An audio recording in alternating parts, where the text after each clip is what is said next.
Mbote balandi ya chaîne abiso ya YouTube CLZSS TV tozopesa bino mbote na kombo na Yesu Kristo tikete kombo ya Nzambe omisama okola momesano toza na esengo plaisir ya kozela susu liboso na etandeke mpona koyebisa bino makambo etali 3e testament. Nzambe azwaka mpona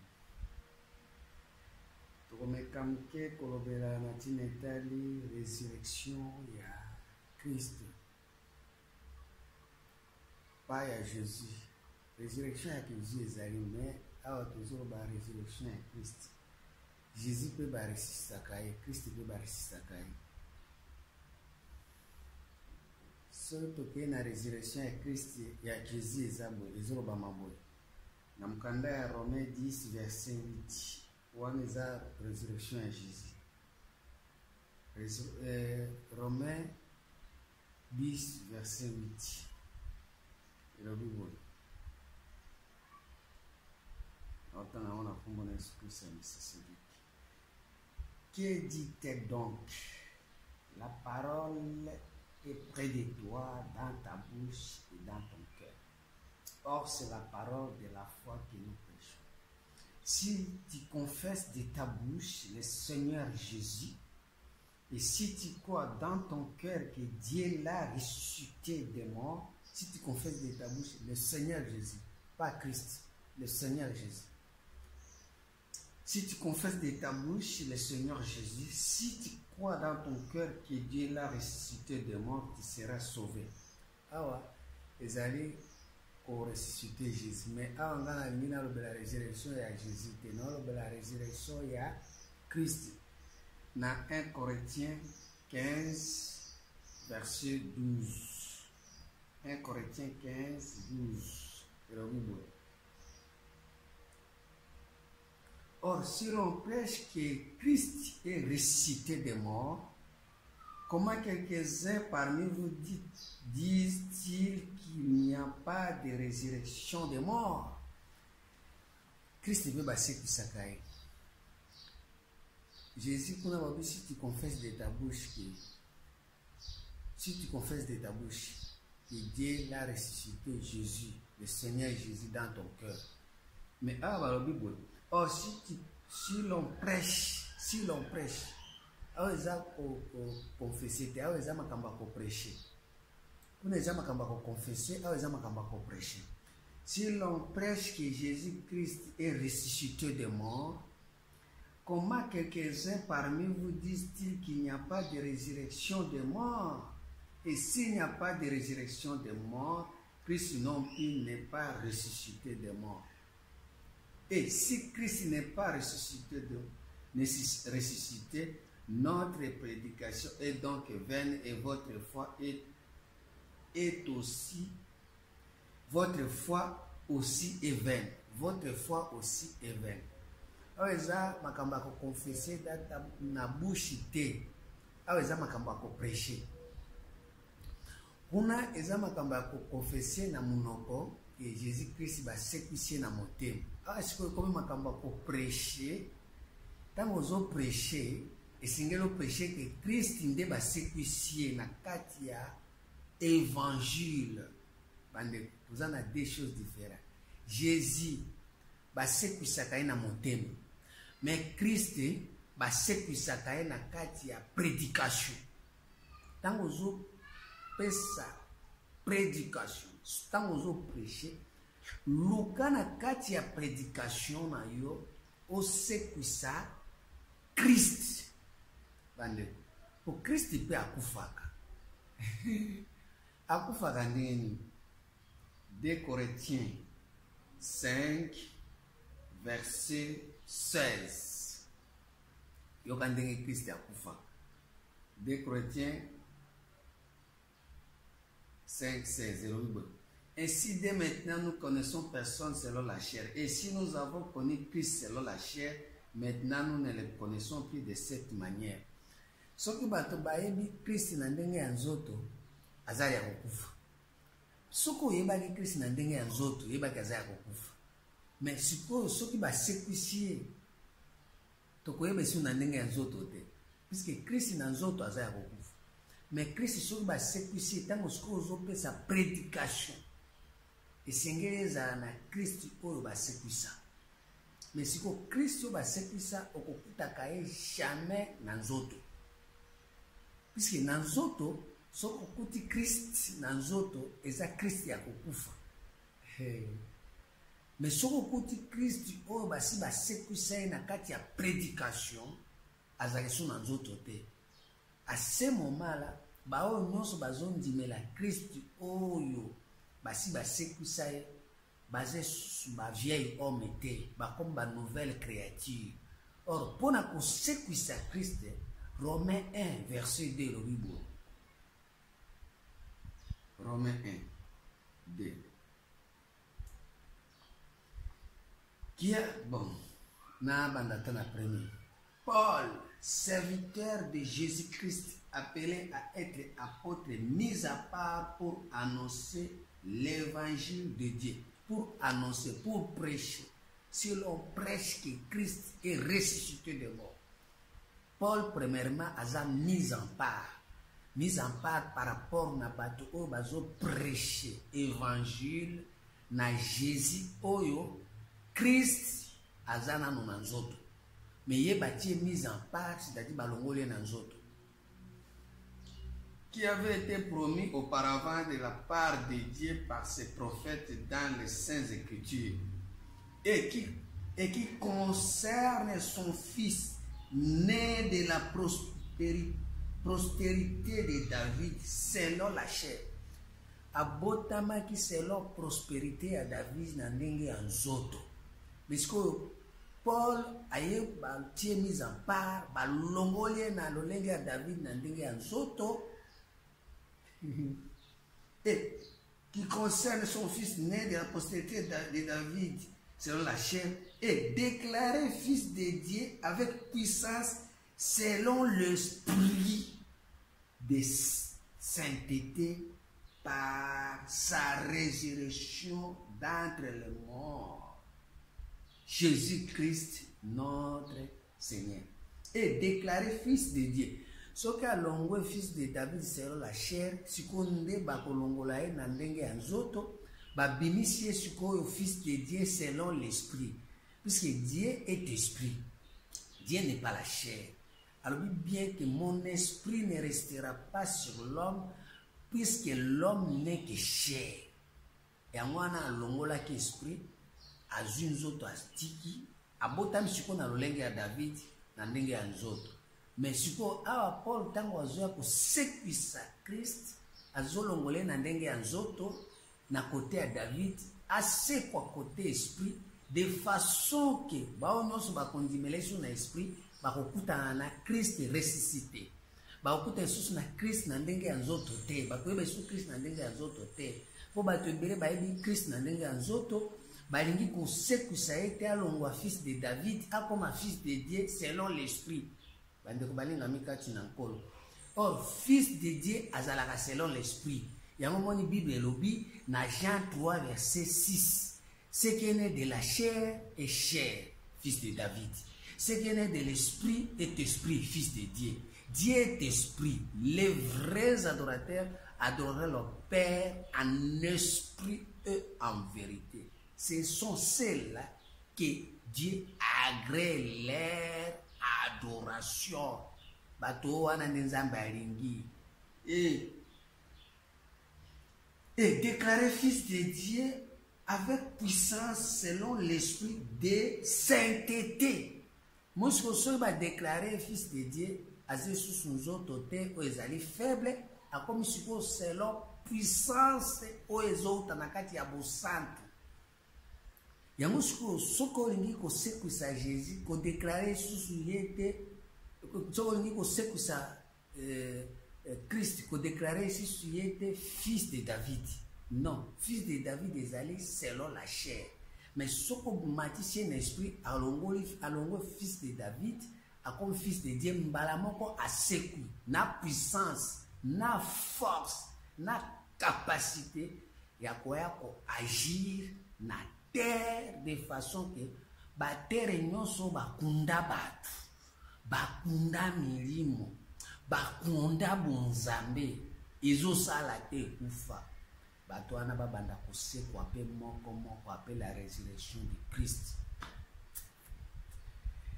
Mais lelo moto ata moko azolinga te Christ asekwa de façon ke akende kokundola akende kosekwisa bawa nyonso.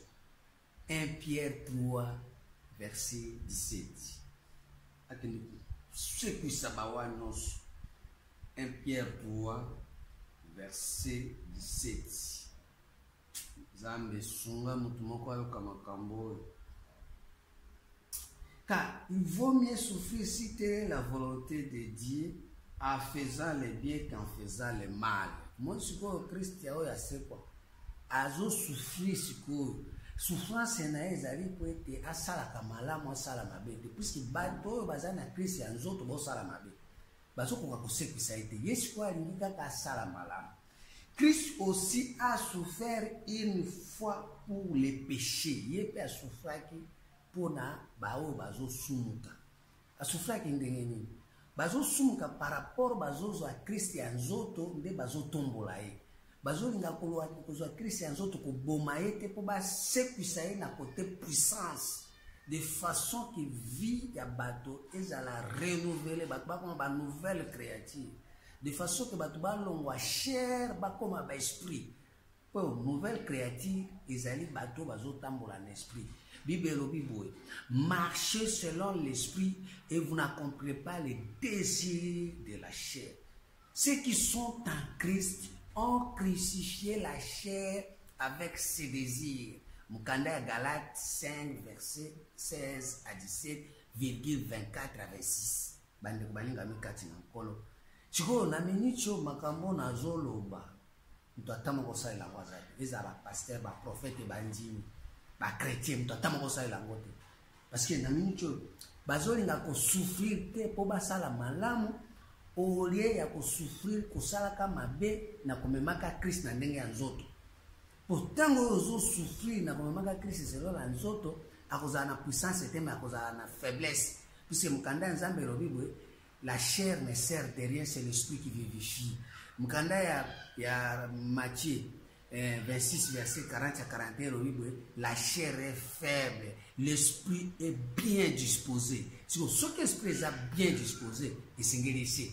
Pour ce que c'est qui de ekosala makambo ya fils de David te, ekosala makambo ya fils de Dieu, résurrection komonana, batu bakosekwa, bakolongwa kote ya nzoto, bakoboma nzoto na bakosa nango, bakokoma siko esprit na posa esprit.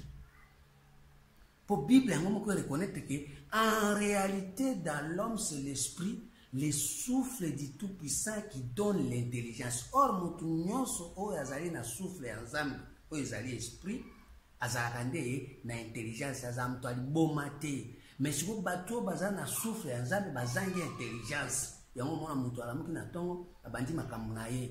Abandi bifinga finga aotambula selon na nzoto siko tango tambula selon na nzoto azo accomplir désir ya tata na ye. Vous avez pour père le diable, il est le meurtrier, il ne se tient pas dans la vérité. Tango nyoso akolobalbaka mensonge. Pourquoi? Parce qu'il y a mingi nzoto. Or les fruits de la chair sont Galates 5 verset 19 à 21. Soko zo tambula na nzoto o tambula kana Galates 5 verset 21, Colossiens 3 verset 5 à 8. Biloko wana nyonso ko vivre yango diana tangelo yango. Galates 5 verset 19. Soko za ko tambola na nzoto elobi boye.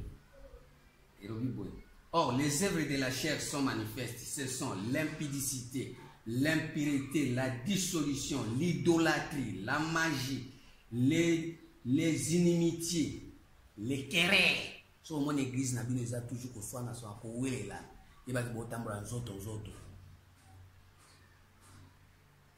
Les querelles, l'impureté, la dissolution, l'idolâtrie, la magie, l'inimitié, les querelles, les jalousies. Vous mon église va jaloux. Moninga ingia bima boya zo que les jaloux. Yeba ke ba otambola na nzoto. Fils de David yazana akomna fils de Dieu te. Bande konangai. Na minute tozana posa fils de Dieu parce que ce fils de Dieu a mon année. David a kokufa nae aoti que la fils de Dieu Mbende, puisque il y a David Amataki na lola te. David Amataki na lola te. Alors David n'est pas monté au ciel. Botanga na acte 2 verset 34. Comment David Amataki na lola te. Parce que yemo kwazaki David aolinga bitumba l'homme selon le cœur de Dieu cher ezana ko dominer. Aza motema nzambe mais zoto zo dominer. Yango ane comme ça faiblesse devant nzambe. Moya tongela nzambe ndako ezata bunda na bien. Obunda no bien osala bitumba. Zambe na bengani na saliboe zambe bitumba bobunda fils de David au monde appelé ba démon ba ke mais Jésus bo secrétaire pour bengani ba démon mais c'est pas ce kombo na ko mamina lola parce que ko bengana ba démon David asala yango mais na lola kombo na ezate pour matate yango no monde tozo memena bino au 3e testament pour na kolakisa bino fils de Dieu oyo soki oyoki otambola na ndenge ya nzoto te oko marcher selon l'esprit et vous n'accomplissez plus les désirs de la chair oko crucifier chair na makambo nango tu na ba posa nango na ba convoitise nango. Galates 5 verset 24 bande konanga baninga mikati na nkolo. L'idolâtrie, la magie, l'inimitié, les querelles, les jalousies, les animosités, les disputes, les divisions et les sectes. La secte béré biso ba protestant biso ba catholique biso kimbange so bokubandaka ko tinga mabiloko wana. L'envie neti ya komi pasteur ngapi fana koma pasteur, neti ya komi député ngapi fana koma député, neti ya komi koyemba ngapi fana yemba. Envie livrognerie kwiti titu bombe agene omela kango tongo disait déjà sur langue tongo zomela kwiti. Les excès de table biliaria mutu nyoso akoya na bilei na pesanga oyebi nani boye kuna ba zoba olobi nini asa nini olobi nini ango ana biliaria otonda gate oya ba makamba mabe batonga pasteur okotisi munoko batenga mondimi okotisi munoko baina mutu yopo okotisi munoko biliaria excès de table et les choses semblables. Je vous l'ai dit d'avance, comme je l'ai déjà dit, que ceux qui commettent de telles choses n'hériteront point les royaumes de Dieu. Okokota na bokonzite, okotikala kozala mokonzite parce que ozotambola nzoto esprit ezate. Oko hérité royaume ya bonzambe ezate parce que fils de Dieu azate. Ozaka na fils de David selon la chair. Romains 8. Si on attend Colossiens 3, 5, plutôt que dans Romains 8. Colossiens 3, 5. So tambola na nzoto tala biloko ozanango. Faites donc mourir les membres qui sont sur la terre, l'impudicité, l'impureté, les passions. Et le point est faux.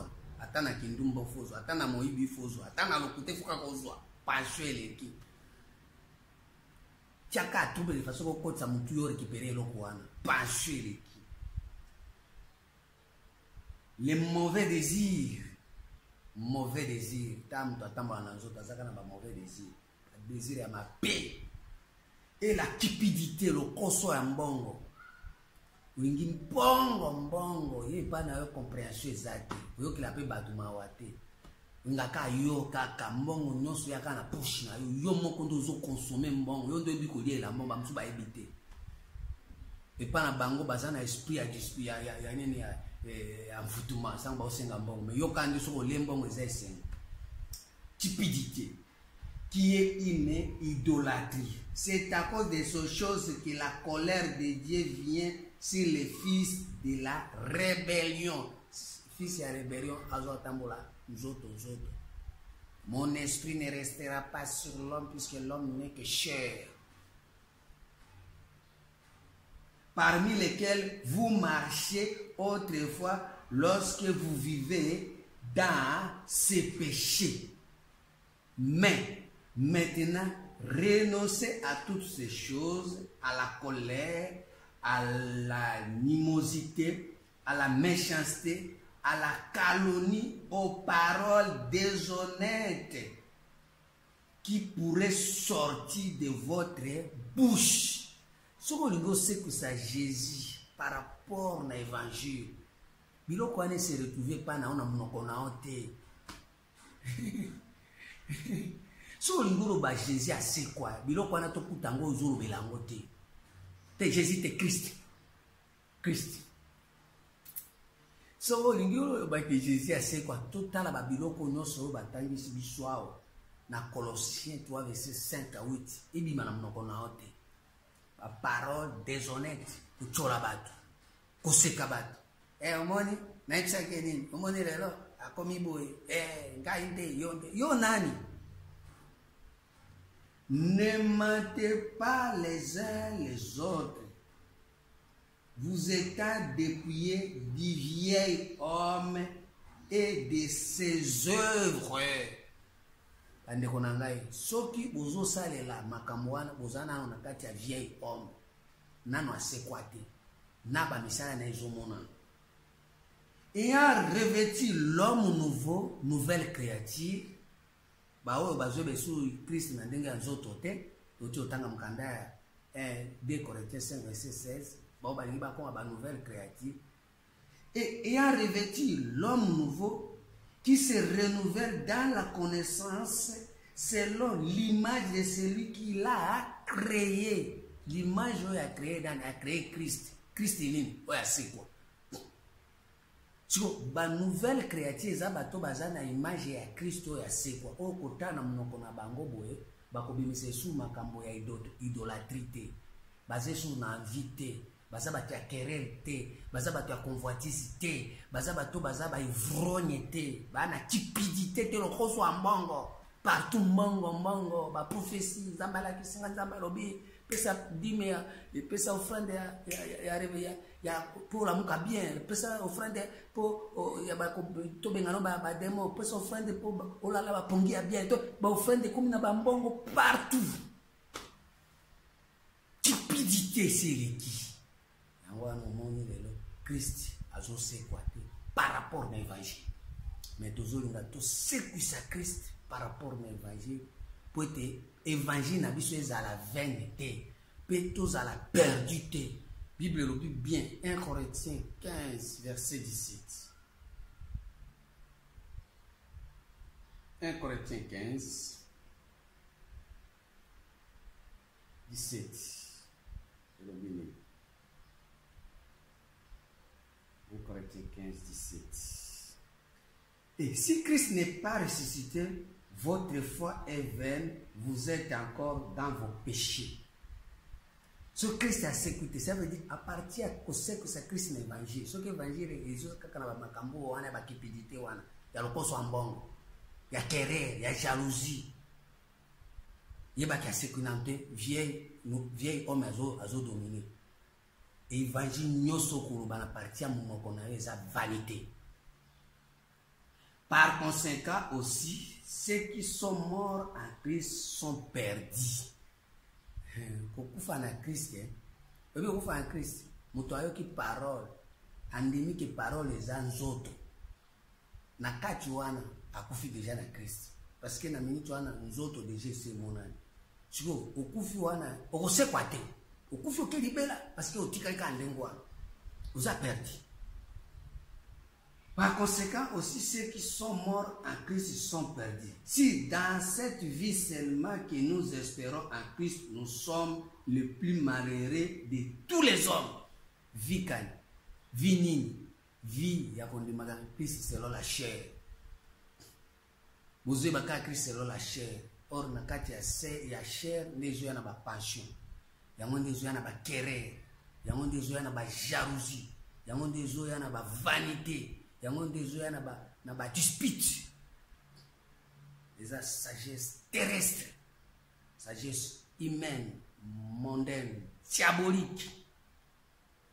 Jacques 3, verset 15. Tout en 13. Jacques 3, verset 13.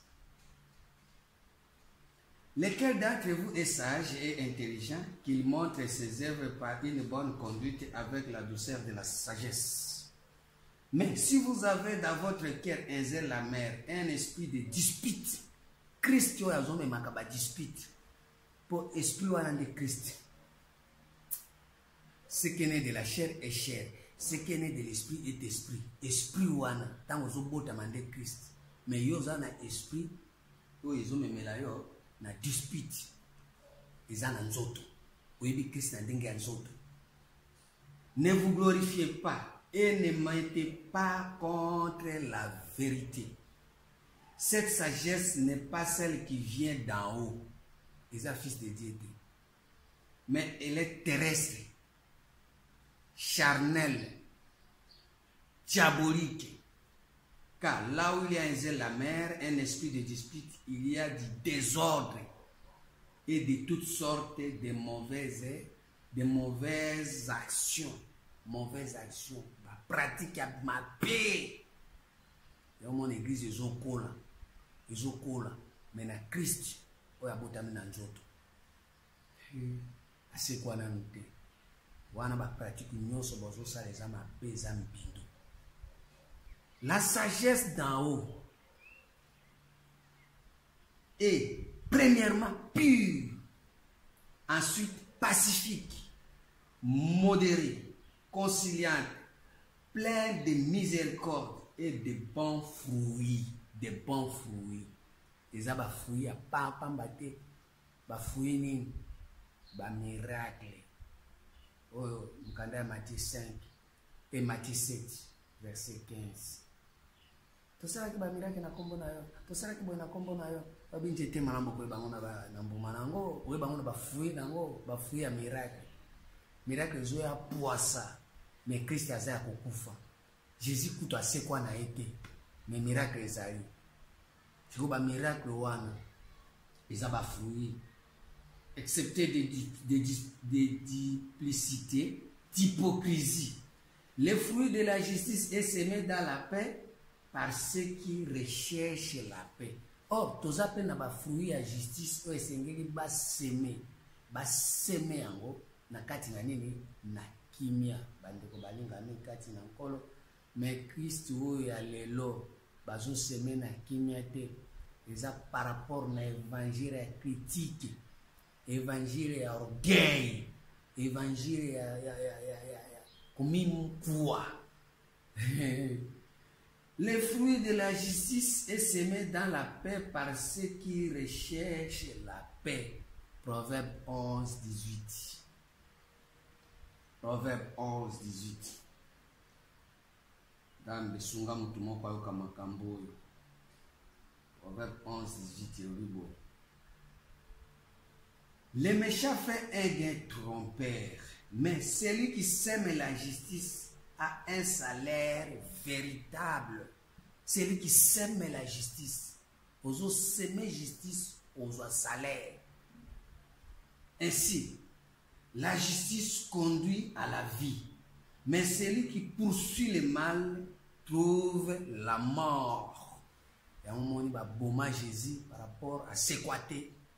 Quand oiseau bimisa maloba yo tina motema ne ba sécucher na motema si tu confesses de ta bouche, ozo confesser na bouche na yo Jésus a séquater.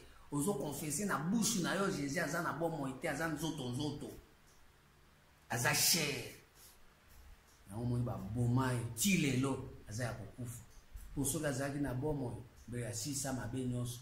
Babi voici l'agneau de Dieu qui ôte les péchés du monde. Jusque là péché zakaka ba ba omela ba zododo. Bakuma ba mibi même na kati ya ba bâtiment ba osala ba prière. Mibi ya téléphone na kati église masumu esili na mpe. Lokuta na kati église ba demande kili ba prière ba païen na kati église masumu esili na mpe. Ainsi la justice conduit à la vie, mais celui qui poursuit le mal trouve la mort. Et on m'a dit que Bomanano Jésus o batu nyonso bazana ngo poete sengeli shikoyo ase kwa nano na motema et puis kolongola sous Christ na nzoto ko sekwisa na évangile pour évangile ya Jésus Christ o bate akalelo eza boyebi Jésus na ndenge ya nzoto boza ba vieil homme nouvelle créature ata moko aza te po soki Christ asekwi na évangile okotikala koloba lisusu makambo oyo ezali na kati na ignorance te ezali na kati na molili te akozala lumière parole de lumière parole ezali claire ezo éclaircir batu bonzambe bandeko balingami kati na nkolo meti lelo Christ atikala kosekwa te bandeko balingami 2 Timothée 2 verset 8 2 Timothée 2 8e verset tanga ka Bible soko zotanga ozolanda émission 2 Timothée 2 verset 8. Souviens-toi de Jésus-Christ, ici de la postérité de David, ressuscité des morts selon mon évangile. Ressuscité des morts selon mon évangile. C'est-à-dire, au côté sa évangile à Jésus-Christ, mais au séquicier déjà, au côté à wate. Jésus-Christ aux sous côté batu bakufate, côté batu baeba Jésus na nenga nzoto akozali sous kunante. Mais à c'est quoi par rapport na évangile? Au évangile les autres sous makambo ya nzoto te. Les paroles que je vous ai dites sont esprit, la chair ne sert de rien. Au cours de sous Christ na nenga évangile ya nzoto te. C'est-à-dire quoi? Bible lobi et sengel kozwa baptême, yo probi baptême na nenga ya nzoto, batu baptême bang na mai. Batu bake na nji, bake na fleuve. Bazui ba bassin. Non non, wana sekwi na mte. Wana zan zoto. Mais ressuscité des morts, ils ont montré à cause sous pratique ya terre à terre te en zoto te. Romains 8:8. Oya kuoka makambo aza muto esengo. Romains 8:8. Yo ko banda tana 4 ngano banda na 8. Yo banda Romains 8 banda 4:11. Or, ceux qui vivent selon la chair ne sauraient plaire à Dieu. Pour vous, vous ne vivez pas selon la chair, mais selon l'esprit. Si du moins l'esprit de Dieu habite en vous, si quelqu'un n'a pas l'esprit de Christ, il ne lui appartient point. Pourquoi un esprit en âme, mais esprit à Christ des âmes. Or, Christ est des fils. Dieu, âme, père. Mais Christ, fils, aux âmes en côté. Or, père na fils faut à base à la bonne aux un esprit à Zambé, mais esprit à Christ, c'est quoi esprit à fils, esprit à Ève, esprit à pratique. Pratique ndenge les ndenge moko na perte. Ya momoni ozozo asiko père, ozotie les pratiques et ozo simbate. Ya momoni Bible azoloba bien, abi ba scribe na ba pharisien ba fandi na chair ya Moïse. Boyoka makambo nyonso bazoloba mais bo sala lolenge bazo sala te parce que bazoloba mais bo sala te pratique eza yango te otangi Bible bien sûr olobi makambo anza mais pratique ezobi yango te parce que ozolobela makambo anza na lolenge ya nzoto siko tango ozolobela makambo anza na lolenge ya nzoto ba acte nyonso ko poser ezo condamner yo puisque fils aza conforme na père te. Pour vous, vous ne vivez pas selon la chair, mais selon l'esprit. Si du moins l'esprit de Dieu habite en vous, si quelqu'un n'a pas l'esprit de Christ, il ne lui appartient pas. Et si Christ est en vous, le corps, il est vrai et mort à cause du péché, mais l'esprit est vie à cause de la justice. Celui qui sème la justice a une récompense. Or, le Seigneur, corps, chair et koufa, esprit sikoyo et vivre et pendant ce qu'on peut sa justice ensemble va justifier par rapport à l'esprit pour les vrais adorateurs adorer le Père en esprit. En réalité dans l'homme c'est l'esprit, le souffle du tout puissant qui donne l'intelligence.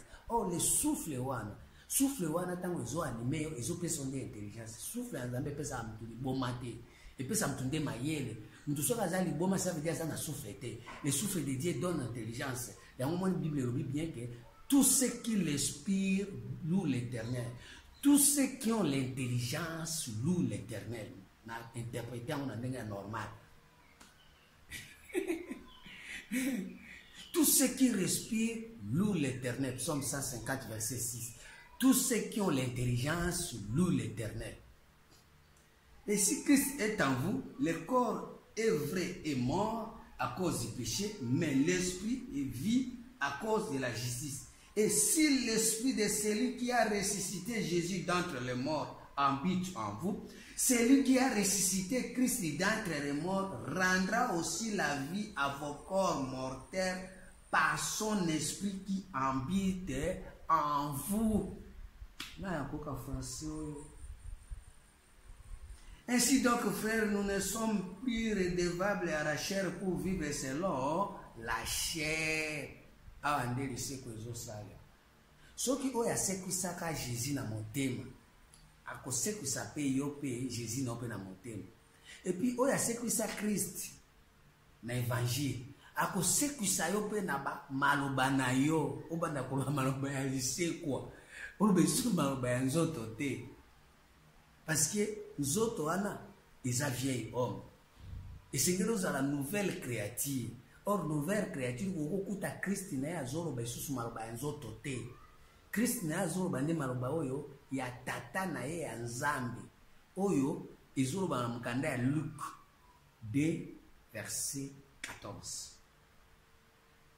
Luc 2 14 elobi boye. Luc 2 14 tobanda na 13.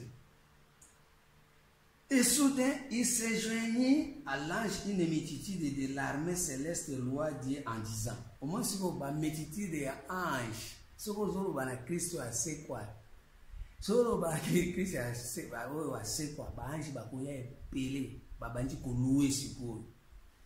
Gloire à Dieu dans les lieux très hauts. Au moins l'ange n'a pas. Bazo loué Nzambe gloire bazo pesa Nzambe po azana likolo azoba isusu makambo a terre te oba makambo a likolo. Gloire à Dieu dans les lieux très hauts, paix sur la terre parmi les hommes qu'il a agréé. Paix sur la terre, quelle terre?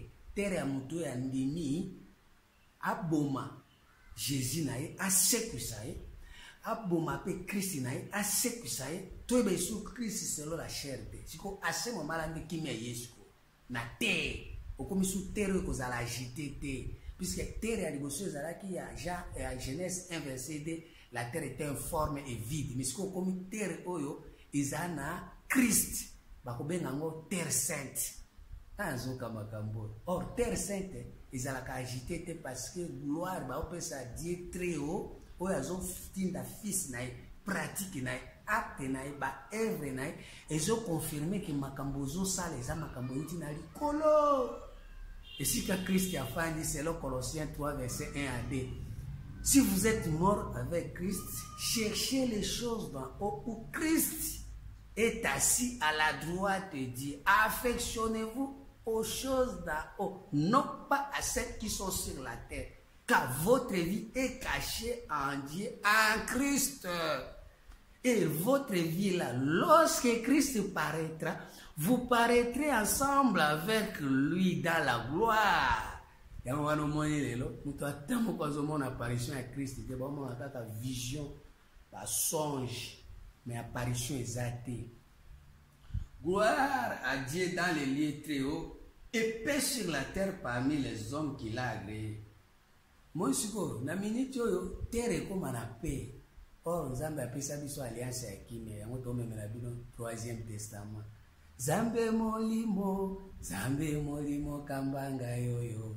Zambe molimo kambanga yoyo. Tango ozokota na kati na gloire wana, Christ azokota na gloire, yo po ozokota na gloire, puisque Père azana lié très haut, pratique ezouta na lié très haut. Or, tango pratique ezouta na lié très haut, ils ont salement d'engagement. Ephésiens 4, verset 8. Ephésiens 4, 8.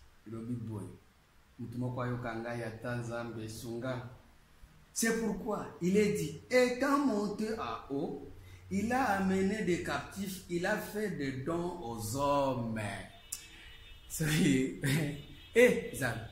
Baloba ya boye bande konanga ba mindele ba ibata yango. biso ba africain to tika ka na sima. Troisième testament na Dieu sabino so ba mindele ba kangi yango. Ba boma bino nyonso ba africain. Bino ba noa ba boma bino po poser sur na tina te.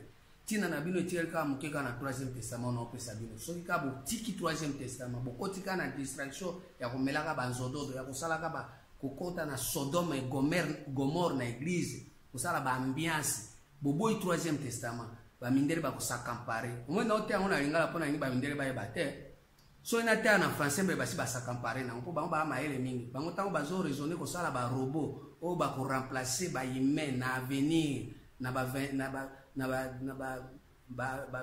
30e ba 2030 2050 bazo sala ba robot mais bino bozo swana bozo welelana bozo bundaka nanu bango bazo raisonner kama makasi mais bino bozo swana si on so ba s'accamparer na troisième testament ici ba ko éliminer bino nyonso tout ba remplacer bino na ba robot mais dernière chance yango nzamba pesi bino troisième testament so boko na troisième testament te Afrique ko bonga te RDC ko bonga te surtout RDC et si ka richesse ya nzambe ezali balobi yango don béni Congo bon pays Congo nous peuplerons ton sort et nous assurerons ta grandeur.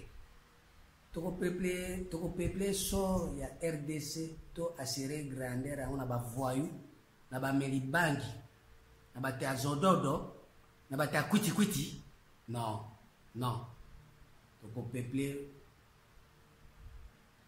ba descendant ya RDC na ba te troisième testament ba nouvelle créature zamba zo alokumu nandimela nanye nandimela nzambe alola oyo ye nandimela nzambe alola oyo nandimela nanye nandimela nzambe alola oyo nandimela nanye nandimela nzambe alola oyo kumama yawe kumama lelo libela kumama lelo libela nzambe kumama lelo libela kumama nzambe kumama lelo libela.